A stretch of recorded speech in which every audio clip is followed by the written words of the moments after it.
if you just have an audience, depending on what you're selling, right? Like, let's say you want to resell luxury watches or something like that, and you have an audience of 10,000 people, and all those people are affluent watch connoisseurs. That's all you need. If you have that audience, you're gonna make a ton of money, right?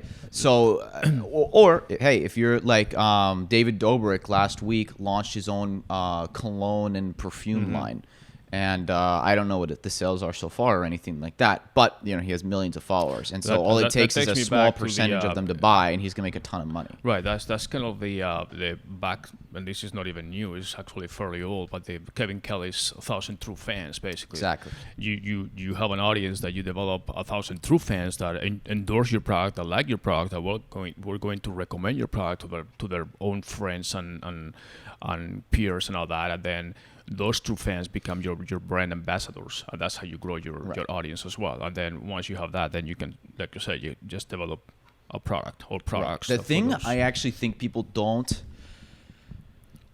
discuss enough is the value per audience member. I think people are too focused on just big numbers, right? People want hundreds of thousands, millions of followers, right? But a lot of people who have those, I mean, do you know how many Instagram models these days have 6 million followers or whatever? But that doesn't mean much because they don't have the depth, right? It's the famous mile wide, inch deep. They're not building actual engagement and loyalty with that audience. If you gave me the option of having 1 million followers on Instagram, but I had very little engagement or loyalty from them, or having 10,000 like affluent watch connoisseurs or something, I would take the 10,000, right? Because what is the average dollar value of your audience? It's like, for example, one of my favorite examples is Bloomberg, the terminal. Oh, the terminal, the subscription. They don't have that many customers. Bloomberg will never, I mean, they do, but not like, Bloomberg will never ever have 100 million customers, right? That's not their goal. They sell a subscription. I think it's come down in price now because of competition, but back in the day, you pay $200,000 a year. So they don't need that many people, right? They have how many subscribers do they have? I think they have, I don't know now, like 80 or 100,000 people paying. Most of the major brokerage firms. I think they have 80 or 100,000 subscriptions at 100,000 a pop. That's a multi-billion-dollar company right there with less than 100,000 subscriptions. Right. Meanwhile, you could have 10 million followers and not make that money that Bloomberg does with 100,000, right? So the audience value matters a lot, and it's something people don't think about enough. You only want people who are going to spend money with you. If they're not going to spend money with you, you shouldn't, I mean, maybe it sounds harsh, cruel, whatever, but you shouldn't waste your time on them, basically. No, it's not harsh. It's reality. I mean, that's basically, even for us, it's our approach. I mean, we get a lot of people that just call us tire kickers or something. People in B2B get this. When I tell people in B2B this, they totally get it, right? Because we're an agency. Okay, if you listen to this podcast and you don't have a company or anything, awesome. Go for it. It's free. But I can't spend a lot of time talking to you if you don't have a company and you're not going to pay us thousands of dollars in ad fees basically every month, right? Because that's how we make our money. And so we know that out of all the people watching this, only 1% of them actually could be our clients. And that's who our main focus is. But that should be the same for every business, right? Because most businesses, and especially if you're starting small, like if you're Procter & Gamble, fine. You can go after a huge mega market and make very little money, but do massive volume. But if you're just starting out and you don't have a lot of money, then you need to make money, maybe not from day one, but at least within the first 3 to 6 months in most cases, right? And the way you do that is with high gross margins. And how do you have high gross margins? By having a very limited audience. Because if you try to go mass appeal, you're not going to be able to have those high gross margins. You need to have a very specific audience that you're targeting. And then from there, sell them products that you can get at where you have very low cost of goods compared to your retail price. So we're looking now at the one side of the spectrum model, which is build your audience. To finish that point, though, too many people are focused on the big broad in the beginning. You can always expand later. This is what every brand does. It doesn't matter. Like Ralph Lauren is a classic example. Ralph Lauren started as a luxury clothing company. In fact, they started with ties and then they expanded to other items. And now you can buy polo shirts and whatever for $20-$30, right? And they've expanded a ton, and they're a mass market company, and they do billions in sales every year. But they started much smaller. Ralph Lauren started making luxury ties, and that was it. And if you didn't want to spend $200 on a tie, great, you're not my customer, right? And then you can expand later. Focus on making money first, and then you can worry about expanding. So basically, we're talking now about getting your audience. Obviously, it's supposed to developing the product and then building your audience. Let's say that we focus on the building your audience first, and then developing with some kind of product in mind, whether it's a luxury item or clothing item, fashion, whatever. But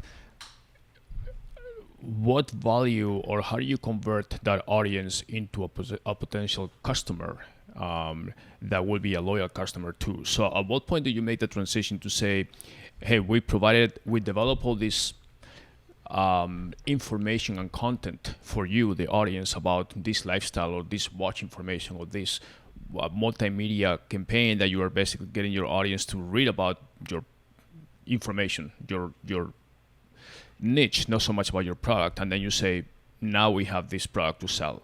So at what point do you cross the bridge between having your audience and then start selling them products without, how you cross that bridge, basically? There's no right answer. I mean, like obviously the celebrity, like to give you an example, the celebrity route is very simple. Like you said, I mean, there are celebrities that obviously they have an audience, they have a lot of fans.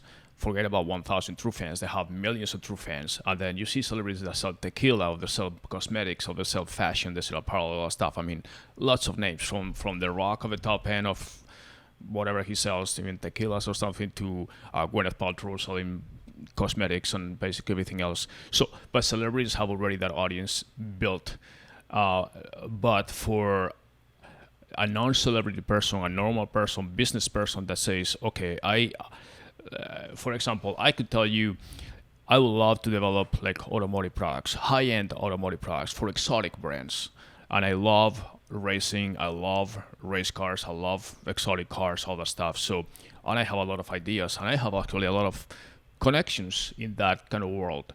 So I have a little bit of an audience already that I could just kind of start consolidating via newsletters, subscriptions, whatever, and then start developing products that say, hey, they already know me, they trust me, and then say, hey, you know what, I developed this part or this service or this something for you. So if you have loyal audience members that trust you, then you don't, I mean, that's what you need, right? So it is very much a case-by-case basis of you having to understand your audience and knowing. But like, if you build an automotive brand where basically you give tips on whatever, right? Whatever your niche is within automotive.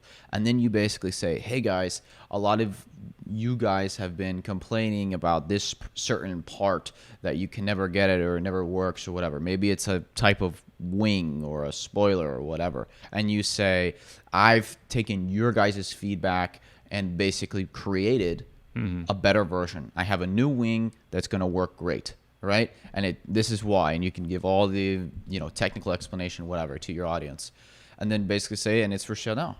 And that's it, right? And if they trust you and you say, I made this product literally based on feedback from my audience, you're going to have a high success rate. Now, if all of a sudden you came in, when it doesn't work is when you see kind of quote unquote sellout type things, where it's like, the famous like mobile game ads. You'll see this on a lot of YouTubers and stuff, where it's like, like imagine if all of a sudden we said, we'll be right back, and we say, look at this mobile game, and it's like, okay, it's pretty inauthentic. I think our audience probably knows neither of us are playing, this stupid mobile game app, and that this company just paid us to do it. And hey, at the end of the day, people want to get their money, they can get their money, right? But if the product makes sense with your audience and your brand, then I think there is no right or wrong time. It just has to be, you have to be thoughtful about it, right? You can't be, you don't want to be constantly just throwing it in people's faces, right? Like you have to have the balance of quality, valuable content and the selling, right? It's no different than marketing. It's like you want to have the soft sell and then the hard sell. Right. The soft sell is just basically Mostly branding. Your normal content, and then occasionally you say, hey, we have this product available for sale.